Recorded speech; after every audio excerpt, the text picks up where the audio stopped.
gender non-conforming and sexually non-conforming people to Tel Aviv. It has to be Tel Aviv, it's not going to be any other place.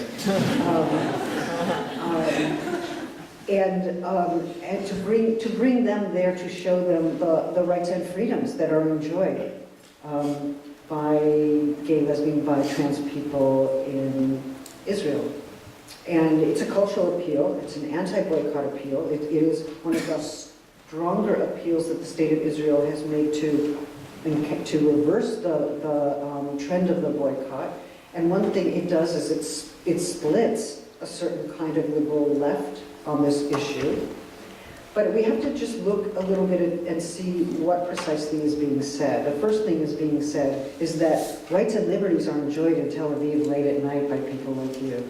Okay. Now, if you accept that, and yes, you could accept that, and indeed there are rights and liberties being enjoyed in Tel Aviv late at night by people who are, in some vague way like me. I don't have romantic ideas of solidarity of that kind anymore, unfortunately. It used to be, oh, so-and-so's gay. It's like, yeah. It's like, no, like Republican, racist, anyway.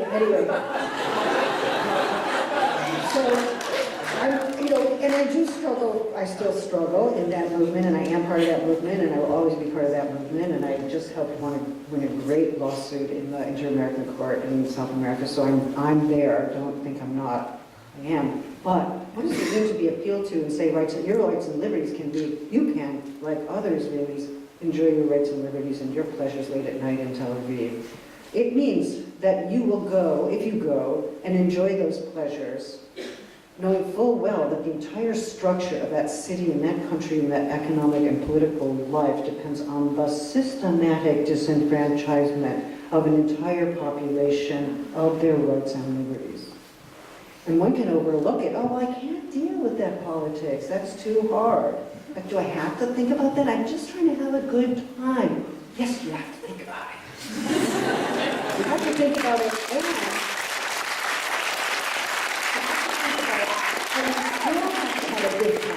And you have to find a good way to have a good time, okay? It's not like anti-pleasure, okay? And Beirut is more interesting if you want to... I don't think there's any comparison. I don't think there's any comparison, okay? Especially late at night, okay. And Cairo also, who knew? Okay.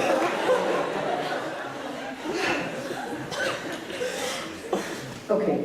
Getting back to that, I want to say one other very important point about it, because it is a very strong movement to break the boycott. We are liberal, we are sexual freedom, we are the place of sexual freedom. The other thing I want to say about it is that the recently formed groups in Palestine, the Palestinian Queers for Boycott, Divestment, and Sanctions, and Al-Cause, and other groups around the region have been trying to develop a different kind of politics that we really need to listen to.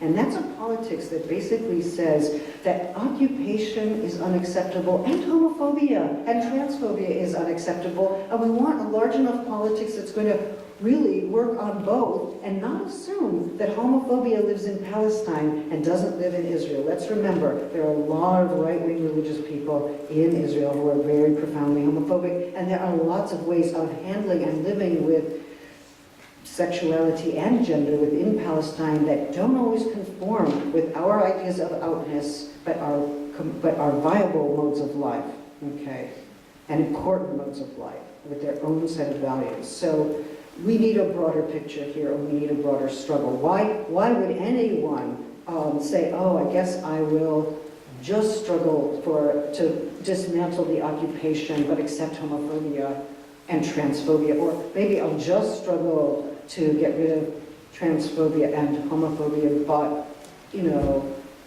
forget about the occupation. For Palestinian queers in particular, one cannot bargain away one with the other, right? So let's think about that perspective and what kind of idea of political alliance and coalition can be built from that kind of analysis that refuses that refuses both homophobia and occupation. So finally then, I'm going to say this. I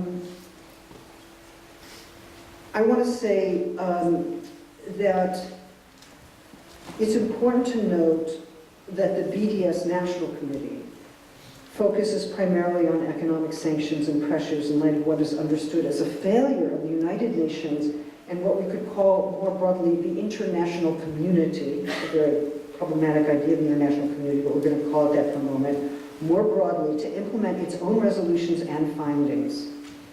So it's precisely because international, legal, and state institutions have failed to implement UN resolutions or hold Israel to international law that the BDS movement emerges in order to pressure compliance. And at a minimal level, that is what it does. The BDS committee formed in 2005 has the support of over 170 organizations in Palestine. It does not always stipulate the right way to impose boycott and sanctions, but it does describe itself as anti-normalization politics and seeks to force a wide range of political institutions and states to stop compliance minimally with the occupation. It's also worth noting, and as I began, I'm just going to say it again, that it is the major nonviolent mode of politically resisting the occupation. So it's very interesting the way critics say, oh, well, the Palestinians, they're not yet ready for democracy. Not yet ready, they still have violent tactics, right? And then you come forward, you say, well, look, here's this large, overwhelming, nonviolent civic resistance movement. It's like, oh, well, that's censorship, that's discrimination. So even the overwhelming nonviolent movement isn't acceptable. And one shouldn't actually be caught within those terms anyway, since Israeli military violence strikes me as so much more overwhelming.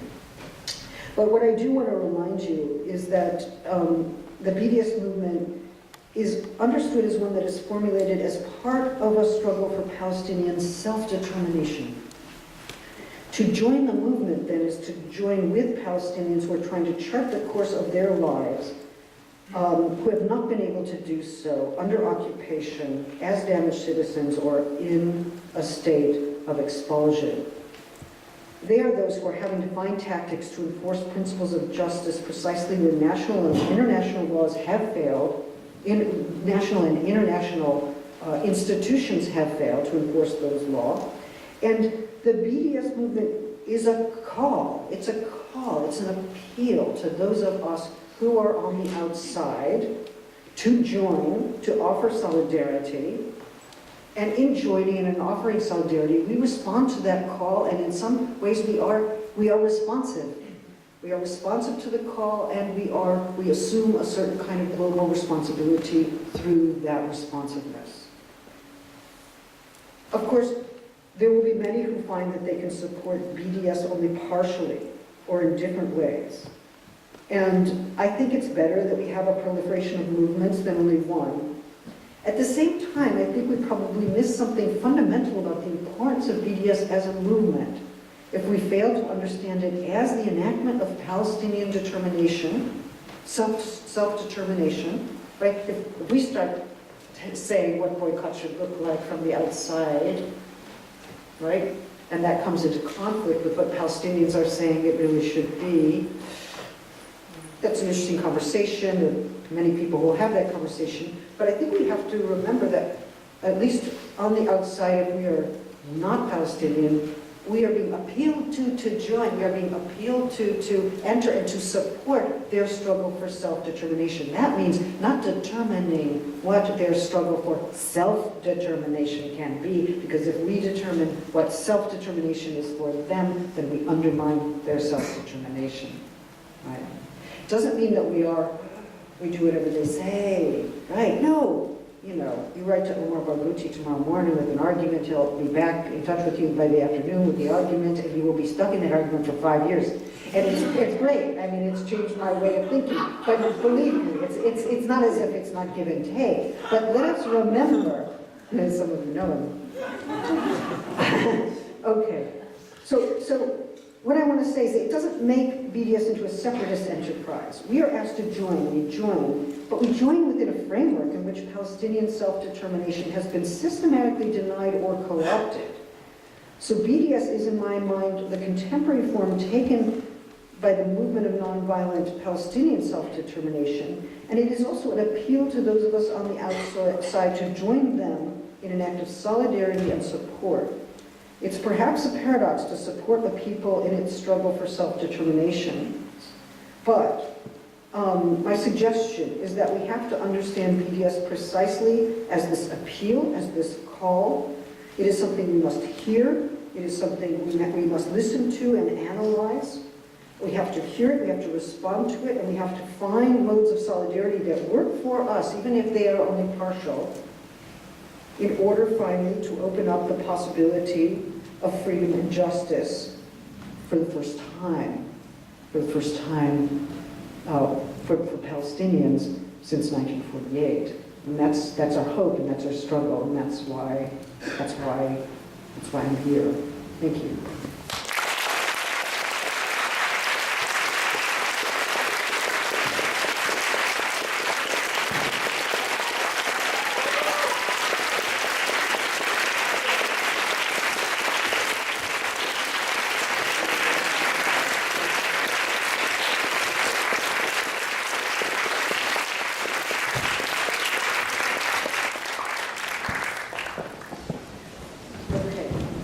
Dr. Butler. At this time, we're going to begin our question and answer session. So if you have a question, I guess just raise your hand and Dr. Butler will call on you, and stand and speak loudly. All right. Put my glasses on if I'm going to call on you. Yes, hi. Thank you so much. I'm Munia Abdullah, I'm a freshman. I just have a question about BDS in the past. Is there any historical precedent for BDS that has worked previously? Yes, certainly. I mean, there are many boycott movements. The question is, what are the historical precedents for BDS? And the most obvious and interesting one is South Africa. And there, I think it was very clearly the sanctions movement that became, divestment and sanctions both, that became extremely powerful in bringing down apartheid South Africa. There's no question about it. The analogy with South Africa is an interesting one. Technically, if you were to look up the international definition of apartheid, you would see that the state of Israel, in its occupation, does comply with that. It doesn't mean that apartheid itself doesn't have a history, right? I mean, even if apartheid South Africa and Israeli apartheid both fit the international definition of apartheid, it doesn't mean that they're the same form. And historically, they come out of very, very different histories and in different forms of settler colonialism. And we would need a specific and careful analysis of the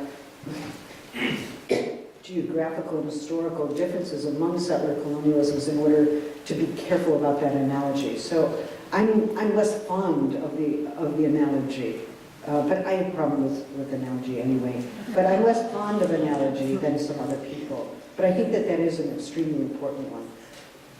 But there were strong boycott movements against racist institutions in the South, in this country, and the boycott has been extremely important. It was an important movement. Action in the gay community about 15 years ago against companies that overtly discriminated against gay and lesbian people. Yes? I'll preface this by saying I'm nervous to ask this question because I might use some terms that you have a more subtle understanding of than I do. But I'm wondering... We're all struggling. Yeah. And my name's Dan, and I'm wondering if you see any, or what connections you see between the way that your ideas on gender being based on different iterations and sort of like different repeating as central to the performance, and if sort of being Jewish and being Zionist then is sort of, is there a similar like repetition involved, or are they just totally, like, is it as much of a category that's problematic as gender for you, or do you not see it in those terms? I guess. Okay, a fair question to ask of me. Okay, well, let me say this, and this is an indirect answer, but it's the best I can do improvisationally. I think there were forms of cultural Zionism in the early part of the 20th century, and forms of spiritual Zionism in particular, that were not interested in land or territory or state formations, that were interested in the renewal of Jewish spirituality and sought to provide alternatives to what were considered to be very dry and mechanical forms of rabbinic Judaism. And one can look at that history in the first 2 decades of the 20th century. And there were even fights between Zionists who thought it had to remain a cultural struggle to rejuvenate the people, and those who thought it had to become political Zionism and had to lay claim to land. And those were the people who were following Theodor Herzl.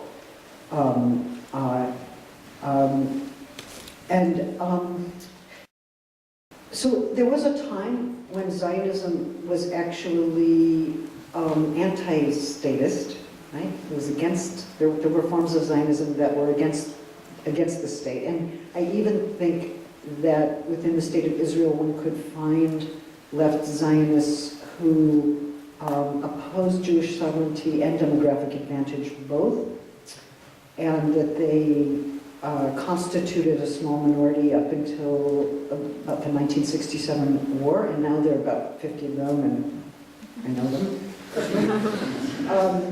No, there may be a little more, but not a lot. And but unfortunately, as the term Zionist became reiterated, it now can no longer include positions that are anti-statist or anti-demographic advantage or anti-Jewish sovereignty. So what has happened to that term is that it is now equated with the idea that Israel has a right to exist, and it has a right to exist on its current foundation, right, as it's currently constituted, and that its legitimacy will not be questioned. And so when people say, are you Zionist or not, they mean, do you believe in Israel's right to exist? And by that they mean, do you believe in Israel's right to exist as it is right now? Are you willing to suspend any critical question you might have about the legitimacy of its foundation? If you say yes, you are a Zionist. Okay, it's an unthinking moment of uncritical fidelity to a state whose legitimation will remain unthought, unchallenged, okay? So I believe it's not possible to be a Zionist now. I could never be a Zionist under this historical regime of Zionism. I couldn't. Maybe if I lived in 1914 and was in Prague and arguing with people, I could have been a Zionist of one kind or another. Or maybe, but I cannot be. I cannot be. So it's no longer iterable. It's for me, the iterability of that term has been exhausted. And whether it reemerges in another way is something we can see, but I don't see any movement in that direction. Jewishness also, it seems to me extremely important. I know people who say, I'm so ashamed of what the state of Israel does, I no longer want to be Jewish, I want to stop being Jewish. And that's to say that the state of Israel actually represents what is Jewish. And that's to say that there's no Jewish way, there's no Jewish tradition, there's no Jewish struggle against the injustices of the state of Israel. We have to separate Jewish from Zionist, in my view. And we have to recover and reenact and improvise and produce new modes of social democratic struggle that can be part of a counter-Israeli Jewishness. And I don't mean counter-Israeli like the Israelis, the people. I think there are Israelis who are also trying to think this. But the state of Israel does not get to decide who is Jewish and who is not, and it cannot make the claim that it represents the Jewish people. And it is very worrisome to hear that. It's very worrisome how many people accept that. that the state of Israel, or that if you are Jewish, you must accept Israel, you must be for Israel, right? Because that's your sanctuary and that's what represents you. It's like, no. Right, so trying to reiterate Jewishness in a way that de-links it from its being monopolized and instrumentalized by contemporary state Zionism is, in my view, an absolute necessity. But I'm not about to relinquish Jewishness. I can't. I can relinquish Zionism. I mean, I did many years. I mean, I have for decades and decades. But for me to say, "Oh, I'm not a Jew," would be, in effect, to deconstitute myself in a way that would not be livable. So I want to be able to struggle within that, in part. But I also don't want to say that's the only way. The reason I struggle, and it's not the only framework in which I struggle. There are many frameworks in which my struggle for Palestine can be articulated. And the Jewish one is one, the main one. I wouldn't be able to deny or refuse that. In the back. I was wondering, well, first of all, thank you very much for coming down. I was wondering what you think of Peter Baynard's article in the New York Times last week. Yeah. Specifically, do you think that distinguishing between a non-democratic and a democratic Israel could potentially be more effective in courting potential allies within the American Jewish? I think that it's a soft Zionist position, and as such, so I'm just being honest, aren't I? Okay, I think it's a soft Zionist position. It's a little late to cover my tracks, right? I think it's trying to still hold on to the idea that Israel might become democratic somehow, but it doesn't have a systematic analysis of what the zones of non-democracy are that it's involved in, right? So I think, if I remember it correctly, he imagines that an amelioration of the occupation will somehow allow Israel to enjoy the idea that it is democratic, but I think nothing less than equal rights for all citizens regardless of religion, race, ethnicity, or origin will make it democratic.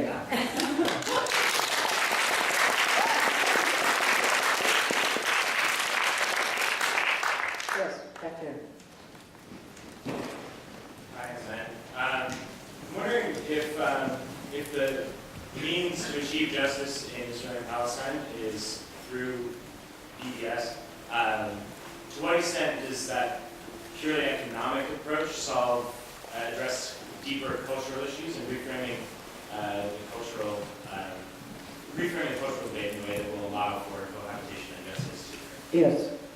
I mean, this is, first of all, I'm not sure that BDS is the only way to restructure things. I think BDS provides a framework for analyzing what's going on, and it offers those of us outside of Palestine itself to lend our support or to find modes of significant activism.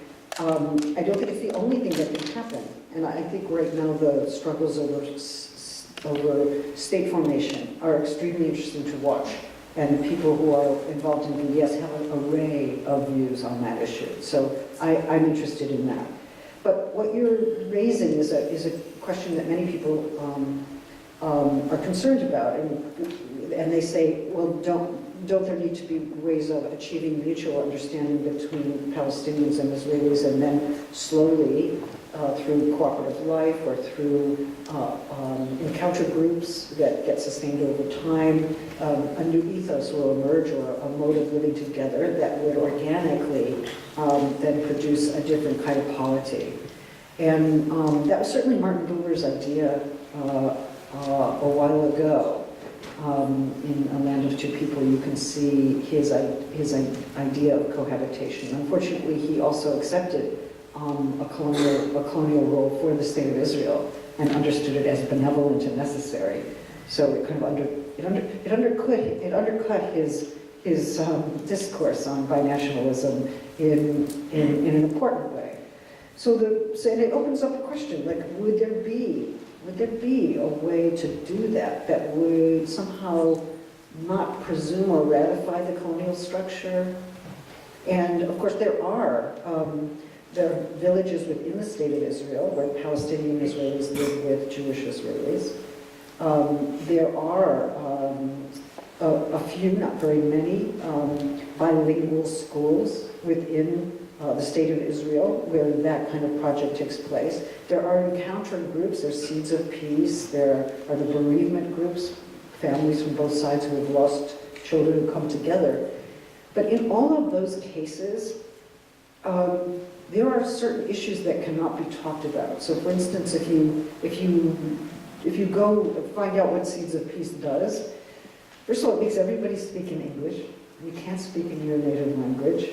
You're not allowed to talk about power. You're not allowed to talk about power. You're not allowed to talk about even power dynamics within the group or who has more access to English language instruction than someone else. You're not allowed to talk about who has access to the group by virtue of having English and who does not. There are many political issues that get completely put to the side. And although the bereavement groups are very interesting and moving in many ways, they also become cultural moments that do not translate into a change in political structure. They mourn and loss. They mourn the loss of lives destroyed in war, but they do not develop jointly a strong anti-war politics, right, or an analysis of militarism. So the structures that continue to sacrifice lives, right, to destroy lives, continue even as those cultural groups continue. But here's the main thing that I want to say about it. The problem with some of those groups, or maybe most of them really, is that you're supposed to enter the group as if you're equal, right, with an assumption of equality.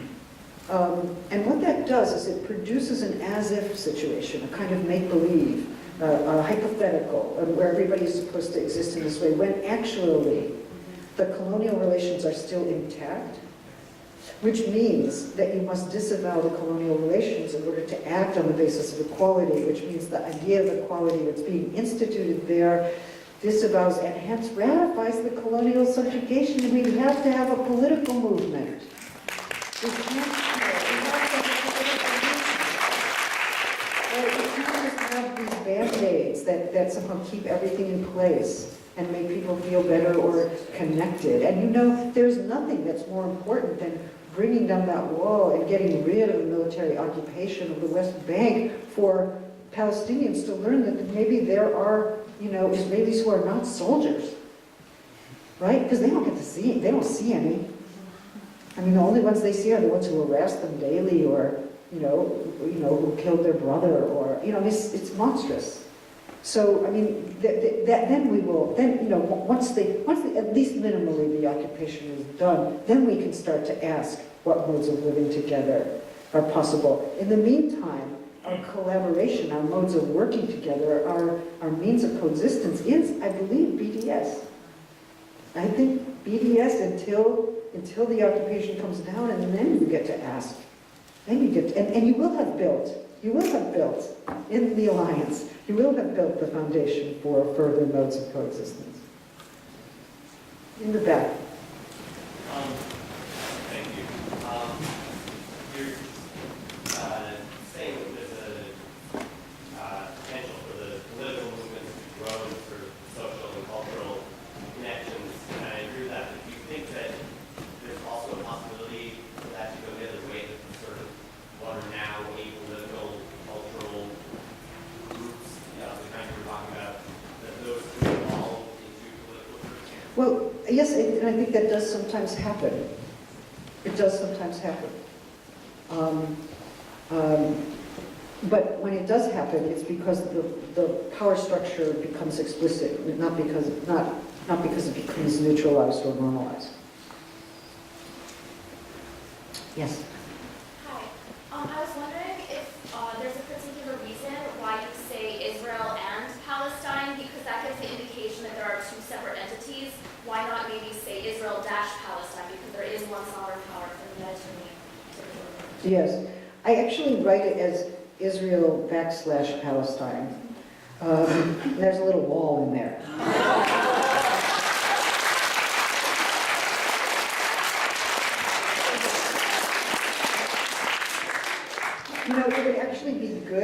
one could kind of craft it to actually talk about historic Palestine, to talk about, because even when I say Palestine now, like, you don't know what boundaries I have in mind, right? And even when anyone says Israel now, and this is the real problem, like, oh, you think Israel's a refugee, just like, which borders are we now in? Which borders? And so all, the problems of definition are deeply, deeply political in all of these ways. But that is what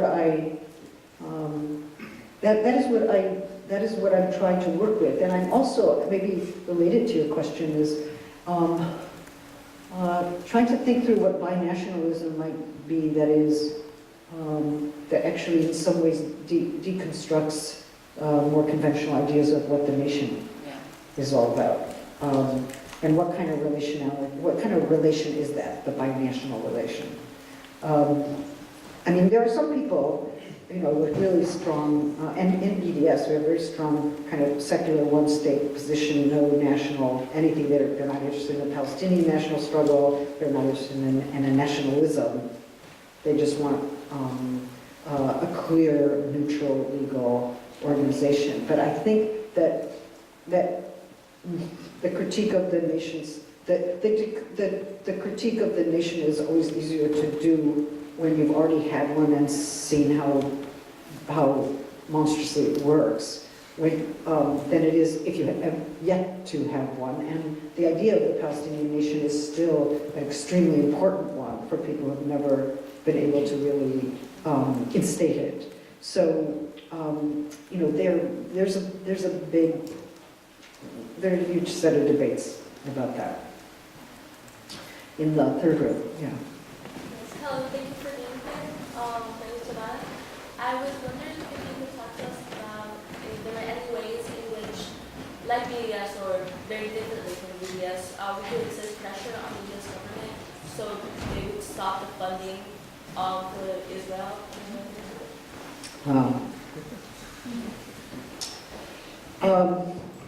I don't know what to say. I think people did have some hopes about the Obama administration, which seem not to have materialized.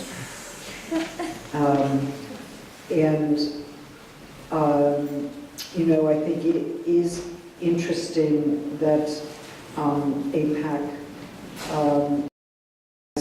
has felt some challenge to its authority by various groups, and through the exposure of corruption within its own ranks. But I don't have an answer to that. I guess I don't have much hope that U.S. policy will change drastically. But maybe it's important, maybe the real answer to the, I don't have a tactic for you, but I do think, right, like at what point did Obama say, well, there's a security problem in Cairo, when he thought he needed to keep connections with that government, and then he shifted and said, oh, this is a democratic uprising. But I think what you want to look for is that tipping point where, oh, these are our allies and this is a security issue and we have to come down on this side too. The international consensus is shifting. And I think the U.S. will be the last to shift. In fact, many other states will shift and have shifted. And we see that now in the crisis in the UN and the U.S. position on Palestinian statehood. So it will be forced through international consensus. I don't know what we can do. I don't know. I'm sorry. I should have something more substantive to say. Yeah. Thank you so much for coming. My question is, what do you think is the effect of more pro-liberal lobby, more liberal pro-Israel lobbying groups like J Street on the movement? Yeah, I think J Street certainly. The most important thing about J Street is that it has challenged the claim of AIPAC to be the sole representative of U.S. Jewry. But I feel that J Street is still part of that soccer game where you're pro-Israel or you're pro-Palestine. Like, why wouldn't J Street be pro-Palestine? Like, I don't understand that. I mean, it seems to me that they want a better, cleaner Israel, but they're not actually dedicated to thinking through the Palestinian condition or the problem of Palestinian injustice for Palestine. And it's too self-referential, and I believe it is a soft Zionist position that won't actually ask the harder questions or make the more important alliances that it needs to make right now. I mean, I'm a member of Jewish Voice for Peace, and I find it much more consistently part of a radical democratic tradition than J Street. Yes, in the back. It's an honor to have you here, Dr. Butler. My name is Lucian Becken. I'm a grad student at the Butler School. And Diplomacy. yes, ma'am. So the question concerns the conversations that I've had with both Israeli Palestinians and Jewish Israeli. And one thing that I was struck by having these conversations was the return to the history, and in particular, the feeling that to give up the land, and I think you mentioned this a bit, would be somehow a denial, a letdown of the spirit of this woman in particular, her ancestors were Holocaust victims.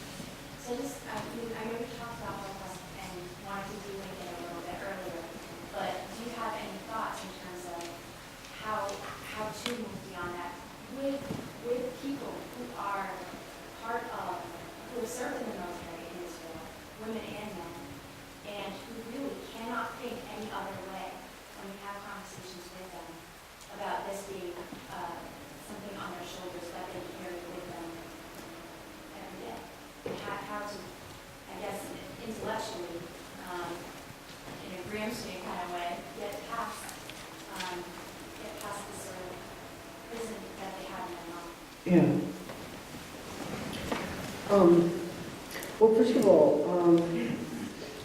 there are two different kinds of arguments for the founding of the State of Israel. One of them, of course, says that there's an historic and even biblical right to the land that Jewish people have, and then another one has to do with the rights of refugees from Nazi Germany in particular, although it's been revised over years to include refugees from other parts of the world as well, to sanctuary, right? So the idea that Israel will be sanctuary is different from the idea that Israel belongs to the Jewish people by virtue of a biblical mandate of some kind.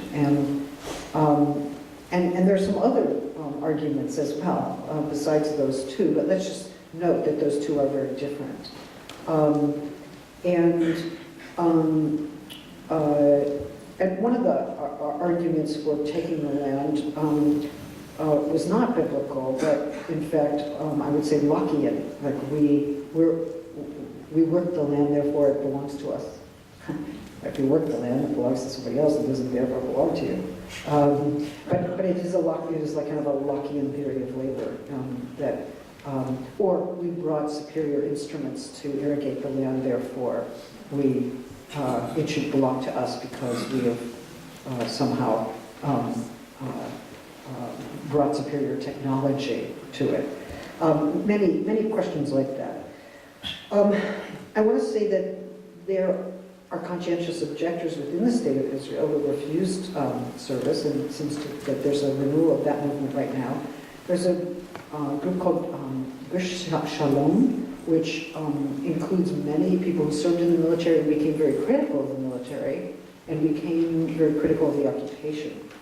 So that's an example of a group that actually went through military training and even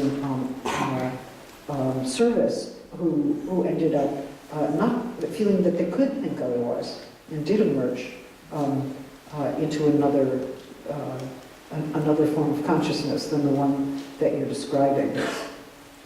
I think for those of us, I mean, I also lost family in the Nazi genocide, and I grew up with that formation very strongly, especially with my grandmother and her stories. And but what I actually got from that is something very different, which I think is probably found in the work of Primo Levi more than, say, the early Zionists, which is simply that one has to oppose state violence and forms of racial and religious discrimination or ethnic discrimination, and that social justice involves not just struggling for social justice for Jews, but for all people.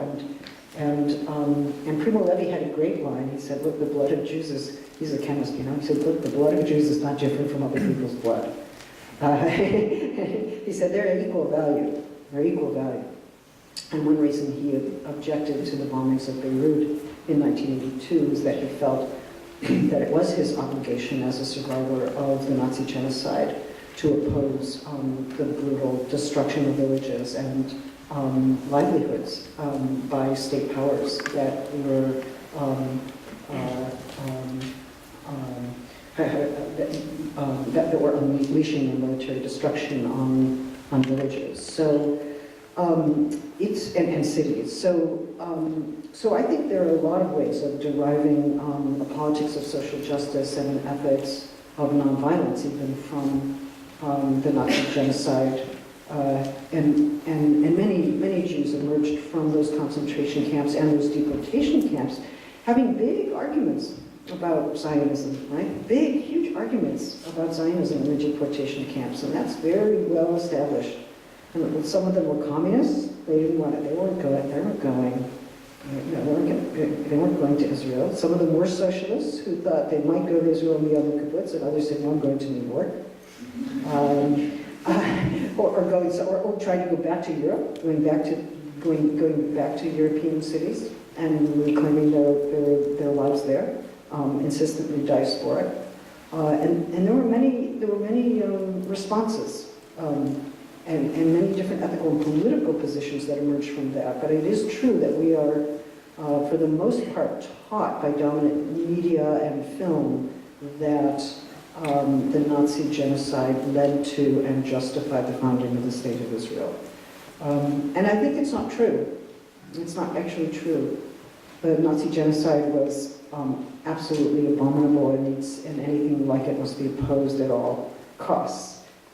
But that abomination did not justify the expulsion of another population from their homes. And I won't be led to believe that. An Israeli historian, Edith Zertal, Z-E-R-T-A-L, buy her books and give them to your Israeli friends. Maybe that'll help. She makes that distinction.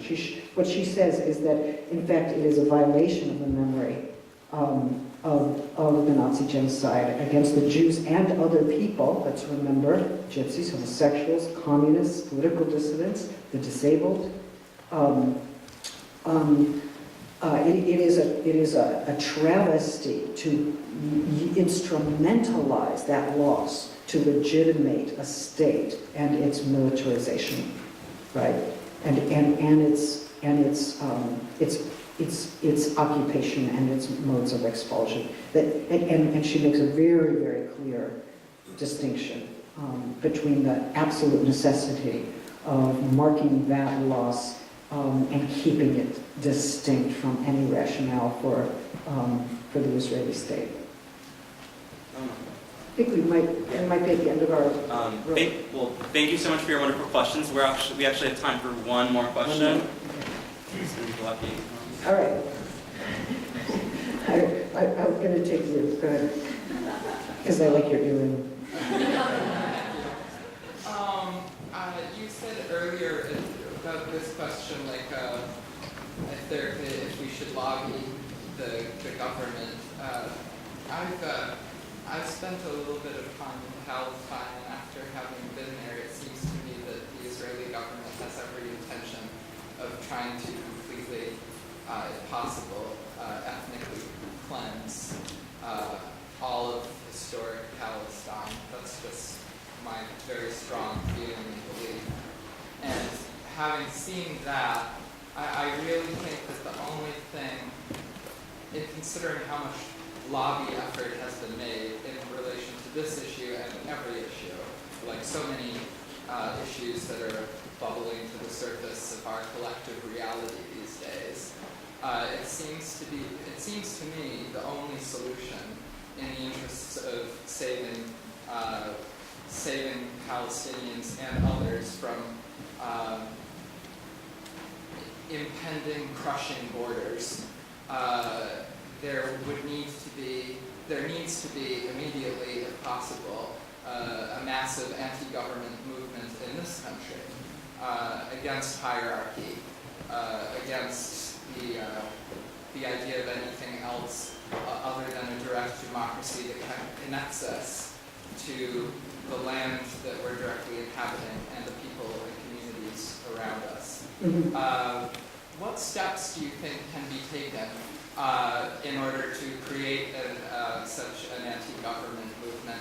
And do you think that the May 1st call for a global spring is a viable response? Well, I'm in favor of a global spring. I think I've actually gone on the Occupy website to say as much. So that's not a problem for me. It's a great thing. But what I want to say is let's not see. We have a problem if we're U.S. citizens. We might think, oh, well, we're going to get our government to quit supporting Israel in its occupation and its policies. And what we then imagine, we continue to treat our government as if it has this overwhelming power. And it does have an overwhelming power, except I think we have to start thinking outside the national frame, because what we really want is our government to have less power. Right? We want our government to have less power, to get out of that area, to have fewer investments, and to allow self-determination to take place, which is why I think forms of global solidarity on this issue are really important. We need to think outside of our own national frame in order to begin to think in modes of global solidarity that will put pressure, which will make the U.S. smaller, right? And make the U.S. government less influential and smaller. And I think that if we keep thinking, well, that's our responsibility, our own state, our own government, I'm not sure. We have global responsibility. Let's make those actions at a global level with a global aim. That's why I think that BDS is a global responsibility. Thank you.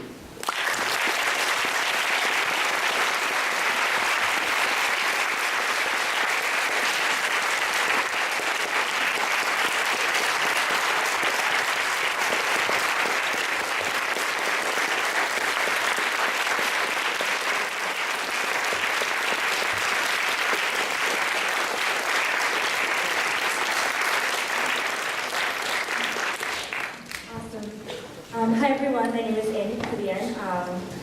I'd first like to thank you all for being here this afternoon and express as well our gratitude to Dr. Butler for addressing us today. Her talk was inspiring and incisive as always. We'd also like to thank the chaplaincy for their assistance and support and extend our warmest thanks to the academic departments that were kind enough to co-sponsor our event. And lastly, we want to thank our faculty and student sponsors, including those who made trips from other schools throughout the greater Boston area. On another note, we as TUF Students for Justice in Palestine are proud to announce that we have joined the global movement for boycott, divestment, and sanctions in solidarity with the Palestinian people and their struggle against occupation of apartheid.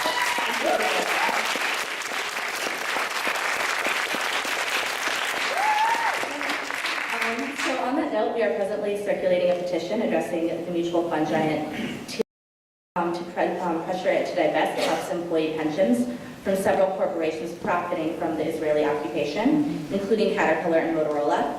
And this petition is outside, available for faculty, staff, and students to sign at the table at the rear of the chapel. So thank you all again.